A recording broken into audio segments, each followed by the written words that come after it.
This is Inside Indiana Business Radio for the afternoon of Tuesday, July 11th, 2023. I'm Alex Brown.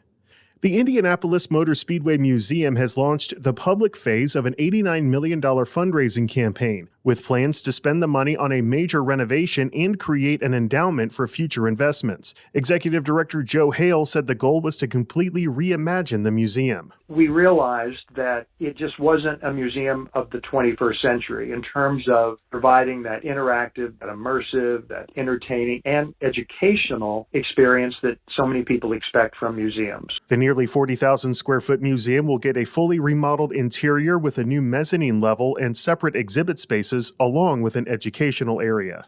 The Walmart Regional Distribution Center in Seymour is getting a major upgrade. The retail giant announced yesterday it will invest $108 million in the facility that, when complete, will nearly double its shipping capacity through new automation and technology and retain 914 jobs. Massachusetts-based online insurance marketplace EverQuote is planning to lay off nearly 100 workers in Evansville beginning in August. In a notice to the state, the company said the move is the result of an organizational restructuring to reduce operating expenses. From the number one source for Indiana business news, this is Inside Indiana Business Radio. For 25 years, we've had the honor of telling the story of Indiana business. More than 1,300 shows, 8,000 interviews. We've traveled from Valparaiso to Versailles, Fort Wayne to Fort Branch, and everywhere in between. And we are just getting started. Our team is passionate about Indiana business because your story is worth telling. Join us every week as we travel the state to bring you Indiana's story. Inside Indiana Business, 25 years and counting. 3 open houses this week in the Evansville region will allow the public to learn about and comment on the Ohio River Vision and Strategic Plan, which is meant to guide development and strategy in downtown Evansville and along the river in Newburgh and Mount Vernon. IIB's Kate Sharon has more. The Evansville Regional Economic Partnership, Downtown Evansville Economic Improvement District, and Boston-based Sasaki, the prime consultant on the project, are hosting the events, which are scheduled for Thursday and Friday. Those who can't attend the open houses can share their thoughts in an online survey over the next 2 weeks. Sasaki was selected in May following requests for proposals. The strategic plan focuses on the riverfronts in downtown Evansville, Newburgh, downtown Mount Vernon, and several other smaller sites. Preliminary ideas include developing new riverfront parks and public spaces, connecting people from downtown Evansville to the riverfront through traffic planning, identifying catalyst sites from Mount Vernon to the Newburgh Lock and Dam, and analyzing key sites for development potential. A $1 million award from the Regional Economic Acceleration and Development Initiative will help fund the project. You can view the full schedule of this week's open houses at InsideIndianaBusiness.com. Other in-person events include a community workshop planned for November and a master plan celebration in February.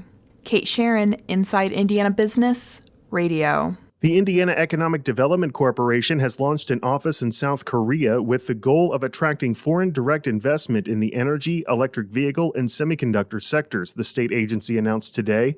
Indiana is home to 14 South Korea-based companies, while the East Asian nation hosts operations of 6 Indiana-based businesses. The office will be managed by Narai Kim, who has experience in helping companies expand internationally, and Max Kim, whose background is in the manufacturing and energy sector. The office is the IEDC's 8th international post. The news comes less than a month after South Korea-based Samsung SDI chose New Carlisle for the location of a projected $3 billion EV battery cell plant, a project with General Motors that is expected to create 1,700 manufacturing jobs. The company is also part of a joint venture with global auto giant Stellantis that is building a $2.5 billion EV battery facility in Kokomo. The Monroe County Board of Commissioners has unanimously passed an ordinance establishing a capital improvement board that will oversee the expansion of the Monroe Convention Center. Commissioners President Penny Giffens said ahead of the vote last week that an expanded convention center will allow the county to take advantage of increased demand. Business is back, and they're having to turn away businesses, or conventions rather, that require a larger space, or they're having to turn away conventions that they could accommodate 2 at a time if they had a larger space.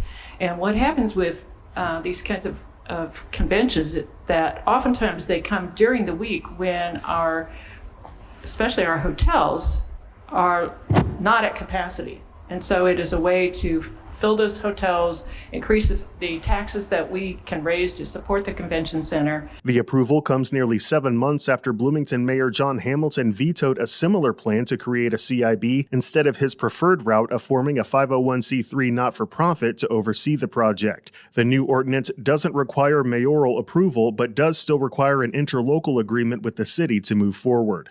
IU women's basketball coach Terry Morin is this week's guest on the Business and Beyond podcast with Gary Dick, presented by PNC, a weekly conversation with high-profile Hoosiers in business, sports, and entertainment, and beyond. Available now from your favorite podcast provider. I'm Alex Brown for Inside Indiana Business Radio on Demand.